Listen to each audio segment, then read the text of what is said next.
There are very few bites in bass fishing that are more exciting and more violent than getting a big bass to eat a big wake bait like this, but most anglers are either fishing them wrong or they just give up before they get that bite. Today I'm breaking down how to correctly fish a big wake bait like this so that way you can fish it with confidence and actually get those blow ups that are just so exciting. Oh, let's go. Wake.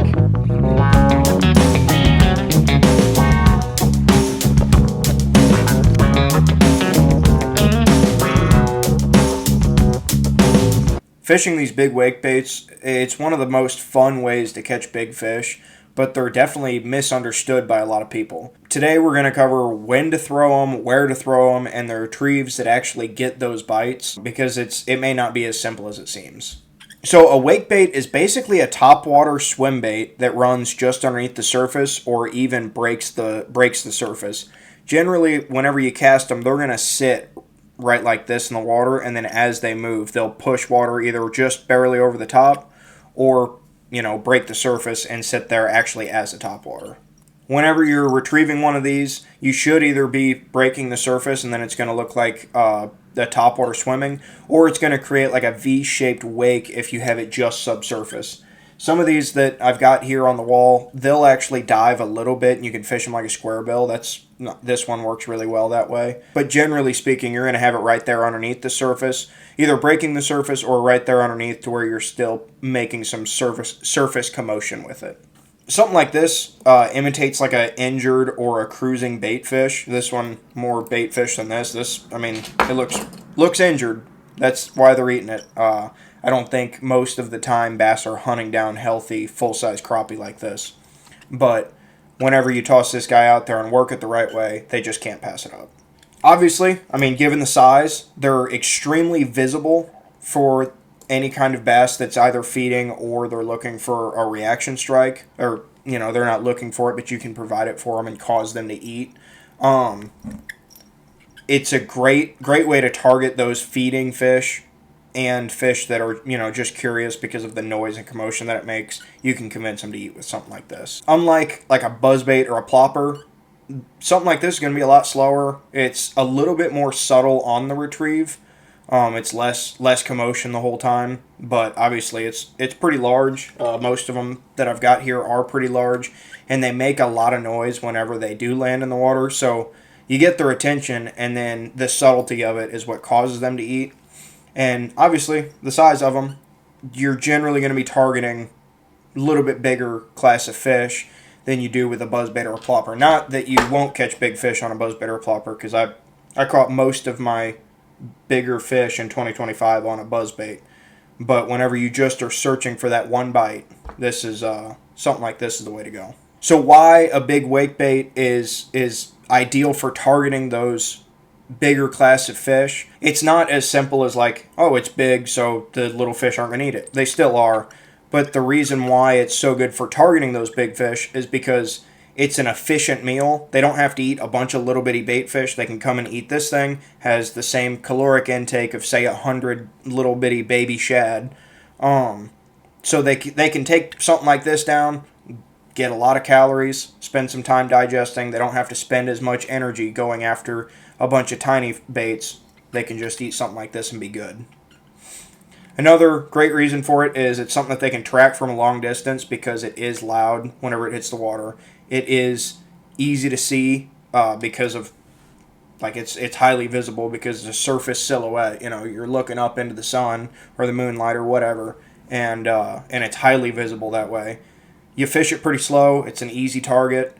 This is something that I don't think a lot of people think about with these kind of baits, but you've got something, one of these kind of baits, they're pretty big, and, if you've got a crappie swimmer on there, they're going to be competing with bass for a lot of the same kind of forage, so I feel like you can get some, like, territorial type aggression out of some of those bass whenever you're throwing a great big wake bait like this.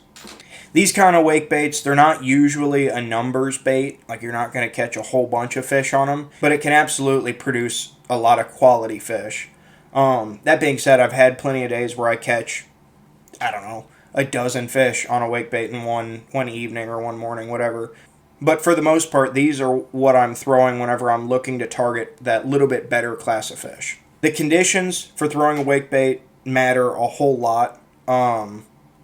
Generally speaking, you're going to want low light, morning, evening. I fish them a lot while night fishing. That's why I don't have a ton of footage of them, is because I fish them in the middle of the night whenever my cameras can't pick up anything. So you guys never get to see it, but that's where I catch a lot of fish with these kind of things. If you've got some overcast conditions or a little bit of drizzle, they can work great then too. If you're fishing them in the daylight, not overcast, not at night, not in the early morning, late evening, whatever, a little bit of wind ripple actually helps a lot because it kind of breaks up the presentation of that bait to where it's not so giant to where it kind of deters some fish. It breaks it up, they can't see it as well, and they're more likely to hit it. And then obviously because it's like a topwater-esque bait, you're going to want to be fishing it in like the warmer water periods of the year. So I really start fishing it second, third week of May here in Northwest Missouri. And then I'm normally wrapping it up, I don't know, very beginning of October. You can still definitely get bit on them outside of that. But that's generally where my best wake bait fishing comes, is from May to October. Some of the tougher conditions to get bit on a wake bait are like super calm, still days in the middle of summer, like middle of the day. If that's when you're trying to throw them, you're just going to struggle a little bit. But if you can get out there first thing in the morning in July and August is some of the best wake bait fishing that there is. Get out there super early in the morning, throw them way shallower than you expect to, before the sun rises. Throw them way shallower than you expect to, and work them real slow back to the boat, and you're going to catch some fish. The location that you throw these it's almost as important as the retrieve style that you bring it in with. You're going to want to focus on high percentage areas, just like all of your big swim baits. Shallow flats near deep water, grass lines, points, laydowns, any kind of isolated cover, rock transitions on the shoreline, areas where you know that there's bait fish, you see them on your electronics or with your eyes or whatever. I really like to fish them alongside of dams on some of these MDC lakes around my house here. Get up close to the dam in my kayak and chuck it out there and work it parallel to the dam. Obviously, you're going to want to be paralleling cover most of the time, but especially with something like this. Keep it in the strike zone longer, hopefully put it in front of more fish, and convince one to eat.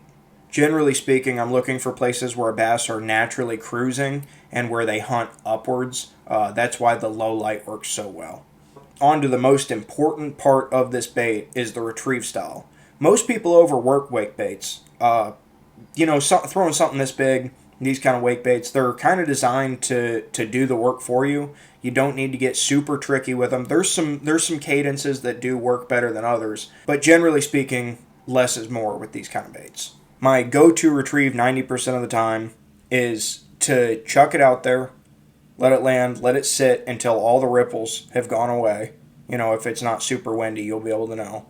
And then give it either reel inputs, and I like to chop downwards normally, either reel inputs, 2 or 3, 4 of them, of just twitches, just like you would with a spook, or you can do it with your reel, half turns or full turns or whatever, depending on the size of your bait and the size of your reel. But anyways, give it 4 or 5 hard twitches back and forth. And if you've got like a 2-piece wake like this guy, it'll chop pretty hard, just like a glide bait or a spook or whatever else. And it kind of chops in place because of that bill. It's similar to a popper in that way. But I'll give it a few hard twitches and then pause and wait for all the ripples to go away. And then just a slow, steady retrieve. And I mean almost as slow as you can stand to reel it. You want to keep that thing on the surface, making a lot of commotion most of the time. And just slow retrieve all the way back to the boat, and then do it again. On this retrieve, most of my bites are coming right on the twitches, just as soon as I start to twitch, or just as soon as I start to reel. I think that a lot of the time, all that commotion gets them up, gets them looking at it, gets them right underneath of it, ready to go, and then as that thing starts to chop back and forth, they think it's getting away from them, and they just have to eat it. I like to think that half of your retrieve is building curiosity, and then half of your retrieve is getting them to actually eat. Whenever you are just doing your steady retrieve back to you, you want to keep that rod tip somewhat high. Keep your line off the water to keep it from wanting to dive. Unless you want it to dive, then obviously bring your rod tip down. But I like to keep it up most of the time and just reel real slow. And you'll hear it. If you got a good one, you'll hear it knocking across the surface of the water. I mean, that makes a lot of noise there. Something else that I really like is I like to have a squeaky hinge. As you might have been able to hear there, I'm not sure. But I really like to have a squeaky hinge. All of my favorite ones that I've got have squeaky hinges. That just happens through use. Some of them come that way, but pretty much just happens through use, and I think that helps as well. Generally speaking, on just like a steady retrieve, I don't get a ton of bites. Sometimes I do, but a lot of my bites come on some kind of a cadence change, and this comes with any bait that you're fishing. Most of your bites are going to come on a cadence change. You know, a bigger jig hop, twitching a spinnerbait off a tree, you know, whatever. Some kind of a cadence change is going to trigger those bites, and these things are no different. Whenever you're reeling, something that I sometimes like to do is speed it up real good, make it dive a little bit, and then let it float back up, and then let it dive, let it float back up. I really just like to change it up. As long as you're not burning it back. I mean, you can still catch fish doing it that way, but as long as you're not burning it back or changing it up in some way, you're probably going to be catching some fish. Now we're going to get into how to actually handle the blow up that you get from one of these. This is normally where people are going to lose the fish, mostly because they're gonna set the hook too quickly. They're going to pull it away from them. When a fish does blow up on a wake bait, don't jerk it away immediately. You're going to miss a lot of fish that way. Because these baits are so big, a lot of times the initial blow up is not them actually getting it in their mouths. In my opinion, the best practice is wait, continue with your retrieve however you're doing it. Wait until you feel the weight of the fish, and then just kind of lean into it and keep on reeling. They've got these great big trebles. I don't think that you really need a real hard hook set. Generally, your rod's going to be pretty big and heavy, so you can just kind of sweep and get them pinned, bring them in that way. Whenever I'm night fishing and I can't see anything, and I've got it just dead sticked out there just waiting, and I do get something come up and blow up on it, I do give it a good sweep, and then if there's nothing, just reel up my slack and then let it float up, and then wait for those ripples to go away as well. If you react directly to the splash, you're going to miss a lot of fish. Same thing with a lot of your top waters. Now we'll get into the gear setup. You're going to want gear that keeps fish pinned, but still casts these baits well. Generally speaking, it's going to depend a lot on how big of a rod you've got. But generally, you're going to want like a 7.3 to 8 foot heavy, or a swim bait rod specifically, or a musky rod even. You're going to want something like that. Generally, you're going to want like a moderate tip on that rod because they are treble hook baits. You want to keep them pinned. But you're going to need that extra length and the extra strength behind it to be able to chuck these baits well. I throw this guy here on a 7-11 medium heavy musky rod, and it handles them just perfect. Same thing with like this tactical bassin one here. Some of these little bit lighter and smaller ones, you can get away with like a standard glide bait rod or even a great big crankbait rod at times. But you're going to want something that can handle it. Just like any other swim baits, you're going to kind of want to know the weight of the bait and then know what your rod is rated to handle and try not to stray outside of that too much. For your reel, I like to have a slower reel. I like to do like, I think my current one is like a 6.3 or 6.4 to 1 gear ratio. And I've got a 300 size reel because I am throwing these little bit bigger 4-ounce baits. On this guy, because this one's only like 2 ounces, I think, I throw this guy on like a 7.3 heavy glide bait rod. It's for my smaller glides. And I throw them on like a Scorpion 200, I believe. And so that's got plenty of power to winch them in, chuck them out there, be just fine. And that one is the 6:4 to 1 gear ratio as well. So it works well for these guys. For your line, you're going to want like 20 to 25 pound mono or copolymer generally. I've thrown them with braid. Braid works, but you're going to dump some fish off because you just don't have that stretch to play them on these treble hooks. So you'll lose some fish with braid, but they are nice to fish on braid until you actually hook them. Then you're going to wish that you had the mono or copolymer. You don't really want fluoro because it does sink. Mono or copoly, it's going to keep them a little bit higher in the water, and the stretch obviously is going to keep the fish hooked better. If you've struggled with wake baits to this point, it's usually one of these things. Either you're fishing it too fast, you're setting the hook too early, you're fishing them in like dead water away from where the fish actually are. You're giving up too quickly, which happens a lot, or you're fishing them at the wrong times of day. Middle of the day generally is going to be a lot tougher on you than right at sunrise or right at sunset. Wakebait fishing does take some patience. You might go hours without a bite, but the bite you get is oftentimes very much worth the wait. This is a commitment style bait, but it's one of the most rewarding ways to fish. If this video helped you, please hit the like button down below. It really helps out the channel. Drop a comment and let me know if you've ever caught a fish on a great big wakebait like this, or if you're planning to try one out this season. I know Tackle Warehouse had these guys for pretty cheap there for a little bit, so I'm sure there's a lot of them out there if you guys are wanting to pick one up for relatively cheap. If you want more swim bait and kayak fishing related breakdowns, make sure you're subscribed.